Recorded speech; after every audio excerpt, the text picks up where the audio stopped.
Hello, welcome back to Space Engineers. In today's video, we're looking at another hauling ship, where this one has got dual cockpits so you can fly it forwards or backwards, and it's called the Craubler Hauling Ship, which is this lovely thing over here. So this is a hydrogen-powered ship. It's fairly large overall, it's got a very tiny interior as well, and we've got pistons at the back attached on with some magnetic plates to extend all the way out, collect up wherever you want to collect up to. This ship's overall design, and of course there's a red cockpit down there. Yes, this ship's overall design was created for the creator to pick up scrap in survival mode. Now, if you never played any of the modular systems in Counter mods before, you end up with a lot of wreckages all the way around you to the point that will start to lag up the game unless you were to remove them with the add bin menu. But of course, if you're very crafty, you can build up a grinding pit, then have one of these ships go and collect up all the pieces and just drop it off and have it deconstructed and gather up all the resources.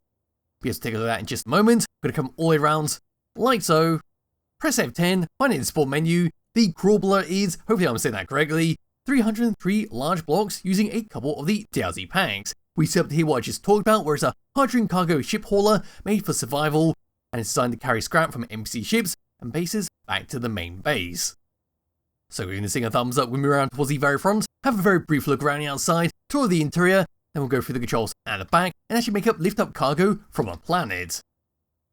So for the very front of the Craubler Hauling Ship, this is what we get. We're right at the very top where I'm standing. We've got ourselves our connector to dock up, and of course we unload all the stuff you collected in this ship. Down below here we then got our industrial cockpit with two hydrogen thrusters, which is one of many hydrogen thrusters that go all the way around this ship. Just below that we then got a doorway to go inside, and we've got a little ramp made out of an armoured panel which comes all the way down, then to hop up, get inside without using your jetpack. Onto the side on this section, another hydrogen thruster, a spotlight to light up the darkness, and that's where they come out onto the side. There we are, so we see the side of the hydrogen thruster, side of the spotlight. Up there we see a catwalk, where right behind there, even more hydrogen thrusters to move us down. Across here and bring the sunlight back around just a little bit. That'll do. Then you've got three more hydrogen thrusters. Down there to magnetic plate land yourself down. Just below there we see even more hydrogen thrusters. Across there, little antenna. And all the way up and across to this section, where they've got a bunch of columns, and there's some caps on the end of them. Anyway, onto the sides. There we go, so we've got a bunch of hydrogen tanks. Behind those hydrogen tanks, more hydrogen thrusters to boost us forwards, and then here we are at the very back. So we've got 8 hydrogen thrusters, 4 on both sides on those little pods, then down onto the main body we've got 2 more, just to help out. So yes, at the end of the day, if you do lose one pod on one side, it's not the end of the world, you've still got plenty of thrust on the opposite side, as well as a bit on the main body to keep you going. So the sunlight, going like so, that'll do quite nicely, and here we are at the very back. So up there we see 2 gyroscopes, once again behind some catwalks. Down here is a camera to help reverse this thing up from the front view. Then down here is your rear cockpit. We can fully fly this thing around as if this is the front of the ship. Anyway, to left and right we see 2 more hydrogen thrusters. Down here because of fantastic use of the truss blocks, you come all the way down and across, adding all fancy. And all the way up to here, of course, angled floodlights. Over this section, here's your square piston with 2 magnetic plates below there, and of course a passage on the front. That'll simply extend all the way out as you connect up the stuff. So my character, just bring him all the way over. There we go. Put him all the way down into the cockpit, and I'm going to press number 1 to extend that all the way out. First of all, relining this, and there it goes, just moves all the way across a fair distance, then to clamp up to wherever you want to clamp up to, then drag it to wherever it needs to go. Looking down below it, the light turned on, there we are, all the way up looking down, and there we are for the back of this thing. So retracting it all the way back,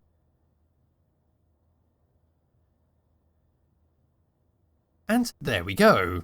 Since my character can just stay in that cockpit for the moment, I will come all the way back over to this section right here. We'll just go all the way up once again. And there we are. So we see on the side those hydrogen tanks on those thruster pods. It comes all the way down, conveyed into the main body. Then over there, once again, some more catwalks, so we peer down towards those gyroscopes. Over there, it's a large hydrogen tank, a little bit exposed, but it does not really matter with this type of ship. It's not a combat ship. It's not going to be flying in any kind of dangerous zones. Whatever you're going to be collecting, it's going to be already disabled and will be ready to be pulled back to a base to be scrapped. Anyway, up to there, we've got another little cap on that access point. All the way across, another catwalk. Over to this section, more hydrogen thrusters. Down to here, we just about make out a beacon plus some beam blocks. And all the way across to the opposite side. And there we are, we've got objector and then a time block. Moving towards the front, there's an antenna. Over there's an air vent stuck in oxygen from the surrounding areas. Then towards the front, there's your top mount camera, get a good view of what's going on. Moving all the way down underneath this thing, past our doorway, past the little armoured panel, There we are, I've got a red light giving it a nice ominous glow. Over here, a bunch more hydrogen thrusters keep you off the ground. There's a very clear view of the landing leg on your opposite side. We've got steel blocks in the middle, more great use of the catwalks. Then all the way across to here, here's your truss blocks come all the way across. There's your beam blocks. Then of course there's your angle floodlight. And of course your lifting system or the magnetic plates to actually clamp up the stuff. And with that, that's a very brief look around the outside of the Craubler Hauling Ship. It looks fantastic with has-been sub, and it's a very useful ship to use in survival mode, like I said, if you are using the modular system counter mod, where you're being continuously bombarded with enemy ships. I know from personal experience that while the game can get extremely laggy if you do have quite a few of those mods installed, the Reavers, the Orcs, and anything like that, they'll just keep coming towards you, and while the wreckages just keep piling up, and make it very much unplayable. But yes, what I'm going to do now is grab hold of my character, hop out of this, time to come around towards the very front, and have a look on the inside. So up to here, to the doorway, and opening it up. The doors will automatically close behind you, and now will automatically open up. There we go, thanks to the script, and here we are. So looking all the way up, this is going to how we're going to be up behind that cockpit at the very front. There's a spy kit to respawn on, and of course to recharge itself. Moving slightly forwards, a little seat to sit in, and of course in front of us, a kitchen block, get some food. Then into here, a small, tiny living quarters where we've got ourselves a bed to sleep on. Around here, some plants to stare at while you're on your adventure. And onto the opposite side, armory locker, and then an inset light. Looking at the ceiling, not too much to talk about here, but here's the rear cockpit, so we can get into this, but I need to go outside and all the way around. I suppose while we're in here, go through the controls. So here's number 1, number 2, number 3 for your piston in the back there to extend it out, turn it on and off, and reverse it all the way back in. We then got number 4, number 5 to control the magnet plates on that piston. Then we've got number 6, number 7 for your landing legs right down below there. Hopping out of this, coming towards the front, all the way up. And of course, looking behind there, there we are, there's just a ladder, and of course an air vent on that side. Oop, getting a bit topsy-turvy here. Yes, into the cockpit, there we go, we've got a top-mount camera, landing legs once again, then we've got our thrusters on and off, so we can turn off the ones at the front, move forwards, and we won't slow down. Pressing it again, we come to a stop, press number 6, and then turn off all of our thrusters, and well, we just cruise along towards our destination. Number 7 for your hydrogen tanks to stop out on and off, number 8 for your batteries to auto recharge, and then finally number 9 for your connector to dock it up, and there's some space pirates down below there. And we're to tab number 2, they got basically the same controls with the rear cockpit, we've got our pistons once again, then got a camera view right behind us so we don't have to get out and go towards that cockpit, lights on and off, gyroscopes on and off, and of course the magnet plates to clamp them on and off as well. And that's for that, that's it for the controls, just checking all these. There we go, now it's time to fly this thing around before we can actually pick something up. So moving forwards, here we go, we've got some fantastic speed thanks to all the thrusters at the bank there, some glorious speed in fact. Coming to a stop, that's absolutely perfect for this type of ship. Of course that could all change depending on how heavy the thing is you're carrying around. Moving left, and moving right, again some very good speed with that. Moving down, and moving up feels the fastest thing out of everything, that's to be expected from a ship that can fly on a planet.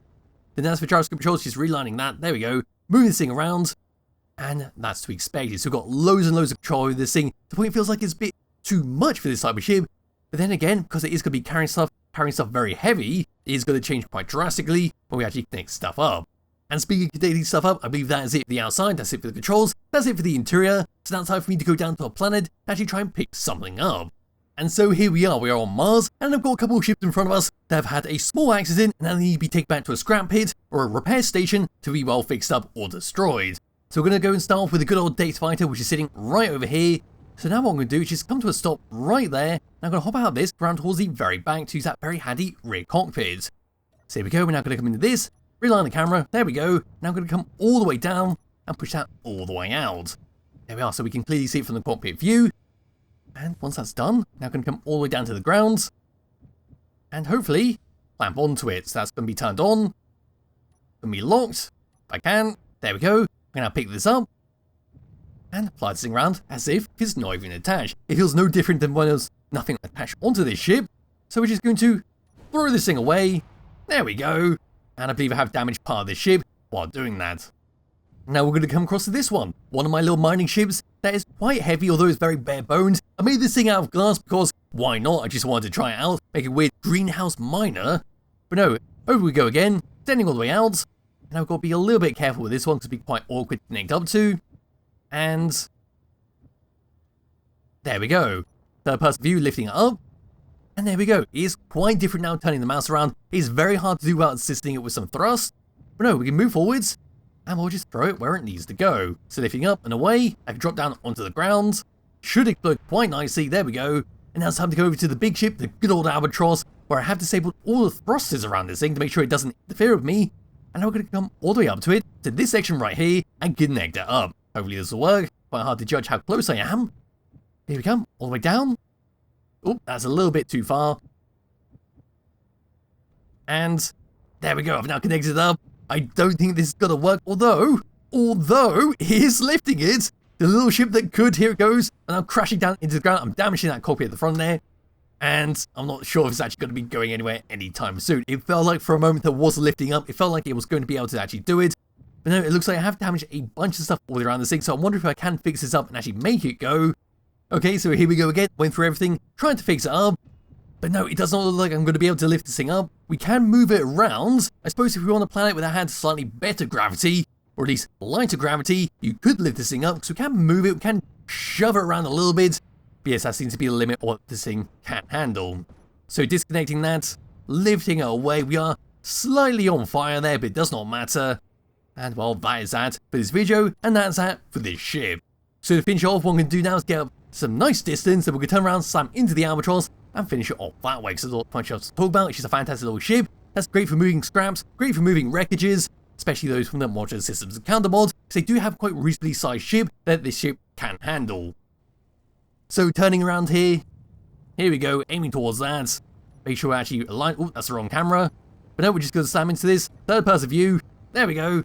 In 3, 2, 1, straight to the side. Nice big explosion, lots of fire everywhere. What's happened? And well, the ship has been completely disintegrated, and all that's left is a few bits of scrap and a massive hole in the ground. That actually worked quite well for a missile. I have to remember that in the future. But no, that is that for the Craubler Hauling Ship. It's a fantastic ship to use in your world. There'll be a link to a description below to wish to download and play out yourself. Highly recommend you do, as well as a link to Skybox currently using. And I'll be back with another video some point soon. Bye bye.